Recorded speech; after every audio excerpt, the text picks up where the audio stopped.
no hema me kwafum akotwa bode de abefi abedane ne continental nya sam ketwa ene me sha se me kwafum kotwa me bode man de abri ye pa overripe ai ena kese hey me dwa me bode kama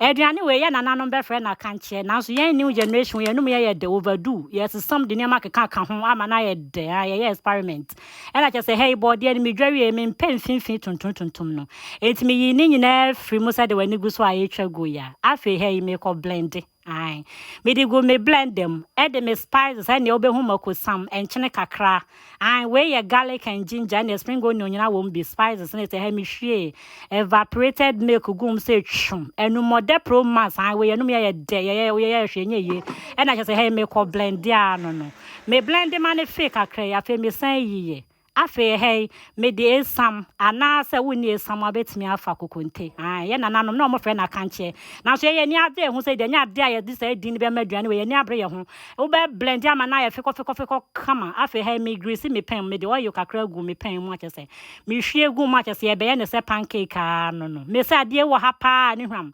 aye bi ma o mani aduane di akono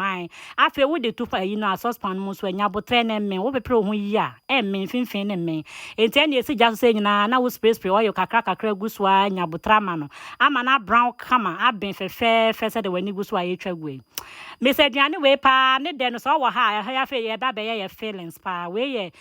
akokwa akese ma toast ni kama ha metiti mu nkete akese no me de kwakwa me feelings no ene de wani gusua ye twagwe ya me de toast kakra ana say tomato paste ana ketchup ena me de season just ene me je ne kama hwie me nam egusu me hwie carrot and cabbage egusu na spinach kakra just no na ebe sesa ade ani ama nani aya kono me no mu kakra ma no afa me de oyster sauce ne garlic powder gugu ma no ebe ma na hwam pa spices bia wo a de ma bia wutimi fa ade ye ni kade ya kono me wie na just ha me nya bebre we betimi aso busu emu ni nyina emu ye du san ye de ntia ne akwala di ba kokora no wa me ye aduane pa na me hu sa papa ya kwasha boxer shorts white and ho akono ode ne na mani so kitchen ho na me awrade boa me ne aduane so ya akono na sa aduane ya akono a me ne papa wie di aduane wie peye de ho akono bokwa akoda wi akita me ne abre me ho ene me wie pa na se me garnish no pa de nam hye mfimfin na me papa bedi wo wie aye nkoda wo se wie abo me ne nko na me ho wani kum metimi me di aduane we ma